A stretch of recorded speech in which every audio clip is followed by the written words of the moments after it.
Conheça o trabalho da Autistas Brasil. Bom dia, é uma alegria estar aqui com vocês, né? Eu sou o professor Guilherme de Almeida, sou pesquisador na área de educação inclusiva, na Universidade Estadual de Campinas, a Unicamp. Eu faço parte do projeto de neurodiversidade de Stanford, nos Estados Unidos, e presido Autistas Brasil, né?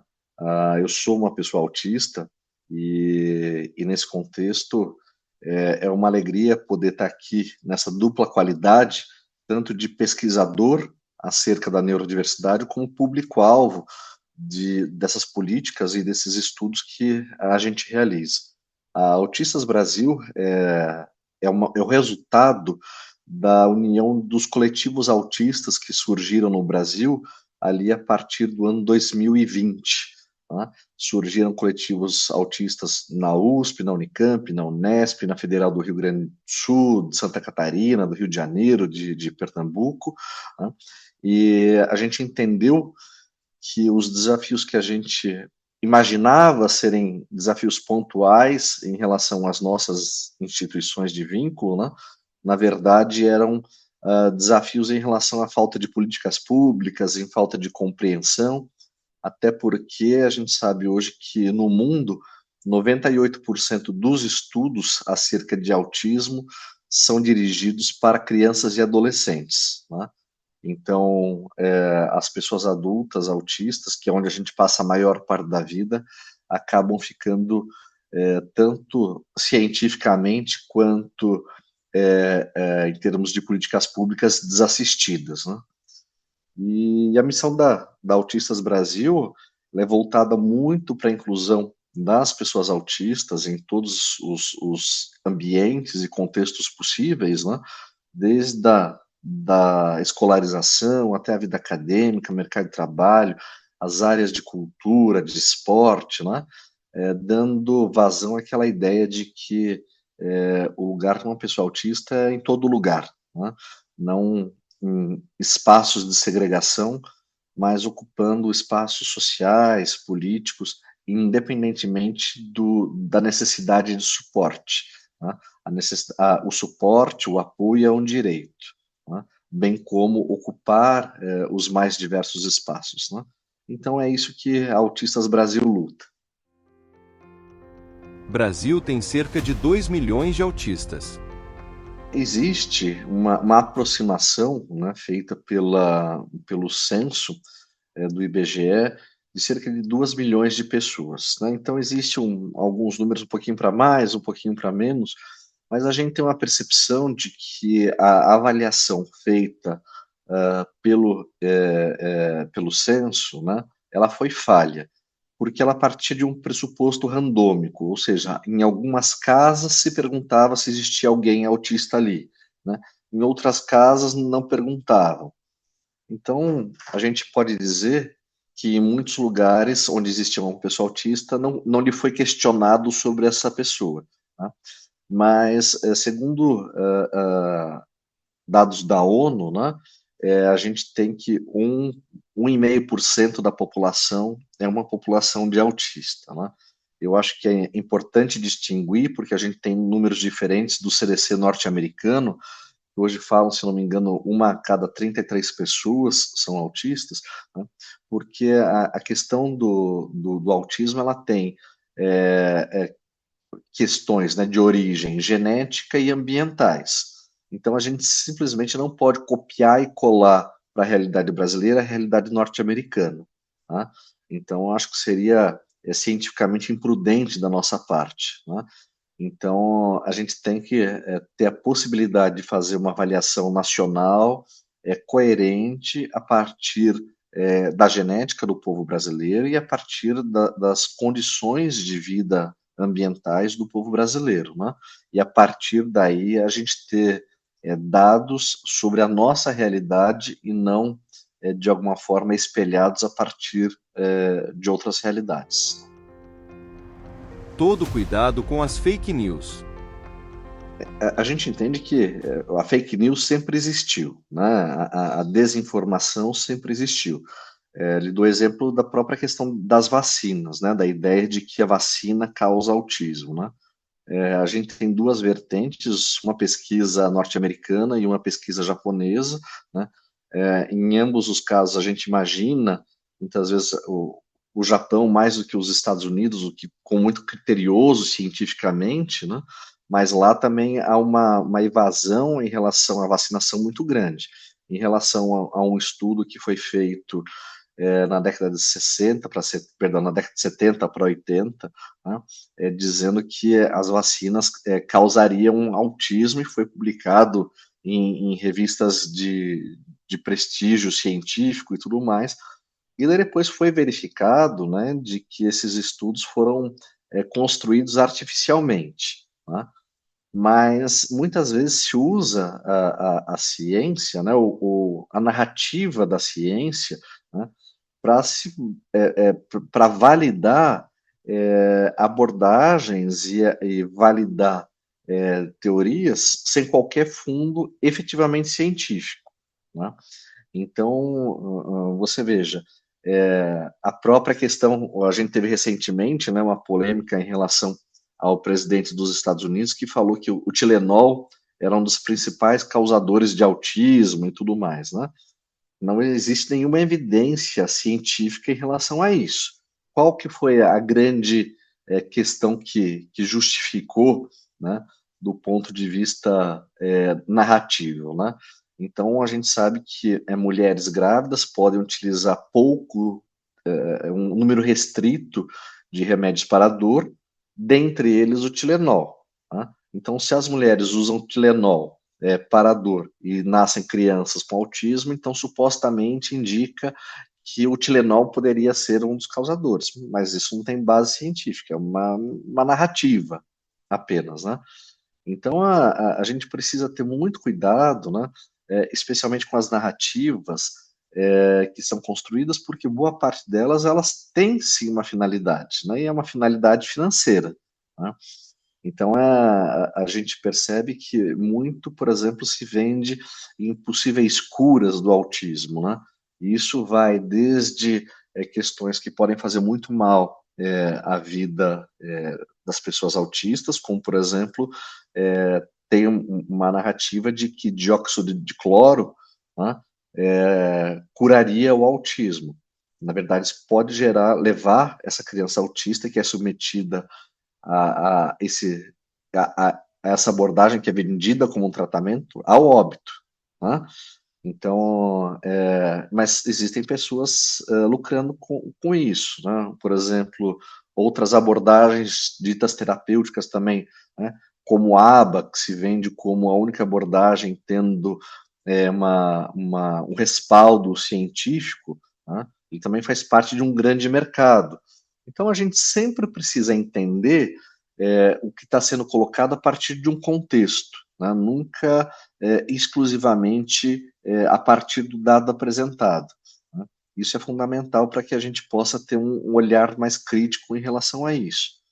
Mas muitas vezes também a fake news, né, e quando ela vem aliada ao autismo, por exemplo, houve um aumento de diagnósticos de pessoas autistas, é um fato, né?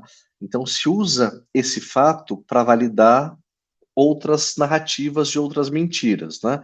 Então se usa tão verdade quanto é que existe um maior aumento de diagnósticos de autismo, quanto existe, por exemplo, que 5G causa autismo, né? Porque antes não existia 5G.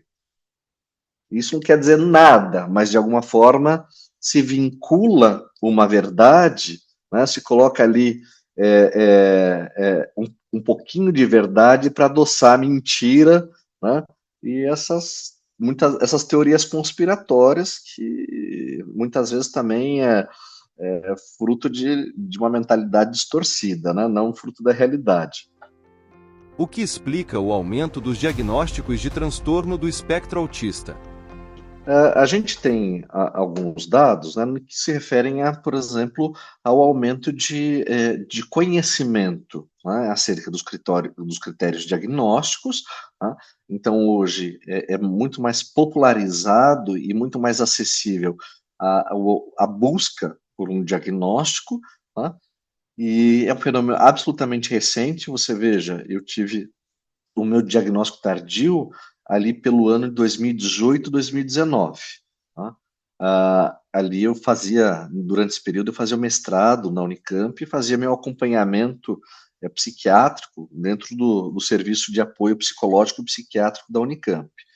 E quando veio a possibilidade, né, de que eu estivesse dentro do espectro, eu fui conversar com a psiquiatra da instituição Unicamp, que é um centro de referência de saúde, acho que não só em São Paulo, mas no país inteiro, né? E eu perguntei a ela se ela podia fazer essa avaliação em relação a mim, ela falou que não, ela não tinha essa habilitação. E eu perguntei se existia alguém ali na Unicamp que ela pudesse me indicar, né, acerca dessa possibilidade de que fizesse avaliação de diagnóstico comigo, né? E ela falou que dentro de um universo de uma universidade de referência como a Unicamp, ela não conhecia ninguém que tivesse habilitação para fazer o diagnóstico em pessoas adultas, né? Então, hoje, a gente ter o mais acesso ao diagnóstico é excelente, mas ao mesmo tempo se banalizou o diagnóstico, tá? Hoje eu vejo até dermatologista fazendo diagnóstico de autismo, né? Então, a gente vê o diagnóstico de autismo sendo dado em uma consulta. Não se dá um diagnóstico de autismo em uma consulta, né? Vamos dizer que, por mais que supostamente seja evidente, né, o preenchimento dos critérios ali, é necessário até uma investigação em relação ao passado dessa pessoa, o passado familiar dessa pessoa, porque o autismo não é uma condição que se adquire, né? Ela pode ter alterações ao longo da vida, mas basicamente você nasce com a condição do autismo, né? Então ela tem que estar presente desde a sua infância. Se ela não está presente desde a sua infância, né, você não é autista enquanto adulto. E para fazer essa avaliação, né, de pessoas adultas, tem que haver uma entrevista, tem que haver uma investigação, né, com pessoas que conviveram com você durante a sua infância. Podem ser familiares, podem ser pessoas não familiares, né, mas é necessário esse esforço histórico para se compreender se a condição já estava ali presente na mais tenra idade, né? E, como disse, essa investigação é impossível de se fazer em uma consulta. Além do que, o autismo é um diagnóstico de exclusão, né? Ou seja, você exclui todas as outras condições possíveis, mensuráveis e avaliáveis por meio de exames, né, e de outras técnicas, para a partir daí você investigar o autismo, né? Então, por exemplo, eu vejo famílias que têm lá o Pedrinho que está brincando na sala, a mãe chama o Pedrinho não responde, né? Antes de investigar se o Pedrinho está escutando, né, de levar o Pedrinho no otorrino, se leva no psiquiatra. Fala assim, meu filho não responde ao meu chamado, né? E se faz a avaliação diagnóstica psiquiátrica antes de fazer a avaliação se o Pedrinho está ouvindo, né? O que é absolutamente contra todos os preceitos científicos de diagnóstico de melhor qualidade que a gente tem, né? Mas, ao mesmo tempo, né, que a gente tem como benefício essa possibilidade de que a gente compreende que o diagnóstico não deve ser visto como um ponto de chegada, mas, na verdade, como um ponto de partida, tá? Só que, muitas vezes, hoje, no contexto atual, tem pessoas que usam também o diagnóstico como de forma fraudulenta, né? Sem querer invalidar ninguém, mas isso é muito óbvio, porque a gente sabe, por exemplo, existem cotas étnico-raciais em universidades, em concursos públicos, em uma série de coisas, e tem pessoas brancas que se habilitam a essas vagas, sendo visivelmente pessoas brancas em vagas de cotas étnico-raciais para pessoas pretas e pardas, né? Imagine se não haveriam tentativa de fraudadores de uma condição de uma deficiência invisível. Ela existe também, né? Aí que a gente tem que buscar um equilíbrio para que a gente não invalide o diagnóstico de quem eventualmente pode ter o diagnóstico correto, mas ao mesmo tempo a gente tenha uma seriedade em exigir que esse diagnóstico seja da forma correta, tá? Então, a partir do momento que alguém me fala que esse diagnóstico, eu acredito, tá? Mas o que eu sempre coloco em dúvida como essa avaliação foi feita, né? Para mim isso é fundamental, mais do que o diagnóstico, né? Como essa avaliação diagnóstica foi feita. Busque informações sérias e confiáveis. Eu acho que a grande questão, né, é que as pessoas possam se orientar a partir de dados confiáveis, de fontes confiáveis, né? Então, eu vejo muitas vezes as pessoas confiando simplesmente na leitura que se fazem de estudos e tudo mais, né? Mesmo que os estudos não sejam feitos para uma leitura leiga, né? Mas hoje a gente tem, por exemplo, a inteligência artificial que pode nos ajudar. Então vamos supor que a gente ouviu falar que tem uma cura de autismo, um tratamento de autismo de uma universidade tal, de um profissional tal, né? Vamos buscar esse artigo, qual que é o embasamento disso? Ele é feito dentro de uma universidade, de um centro de pesquisa de renome ou não, né? Quem está fazendo isso? Tentar entender, como eu disse, o contexto. Existe aí um interesse exclusivamente financeiro por parte da pessoa que alega esse tipo de coisa, ou existe uma legitimidade na sua proposta, né? Então, de fato, não tem uma receita pronta, né? A não ser que a gente efetivamente se dedique ao estudo e como um bom pesquisador, duvide de tudo, né?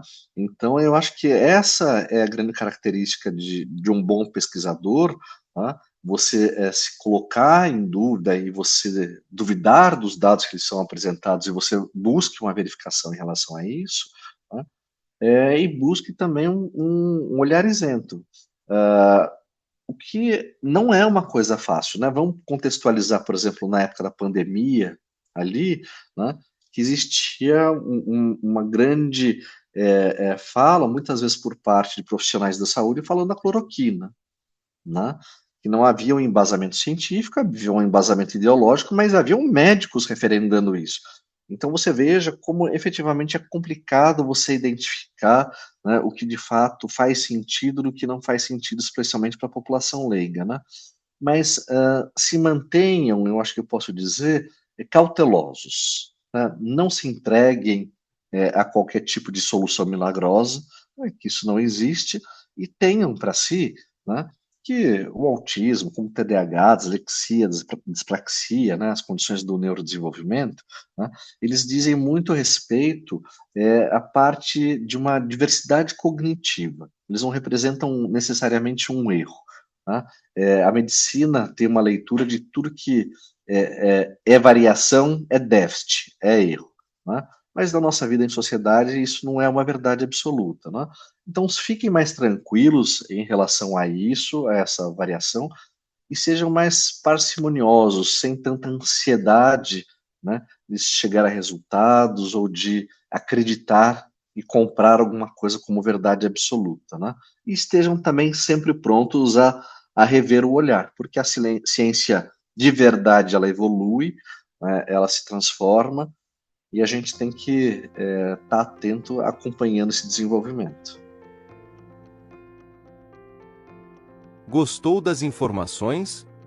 Você pode entrar em contato com o Dr. Guilherme de Almeida pelo Instagram, @autistasbrasil, pelo site www.autistas.org.br ou pelo e-mail presidencia@autistas.org.br. E acompanhe diariamente as indicações de profissionais de saúde e bem-estar, comprometidos em compartilhar conhecimento de qualidade, aqui, no Saúde em 3 Atos.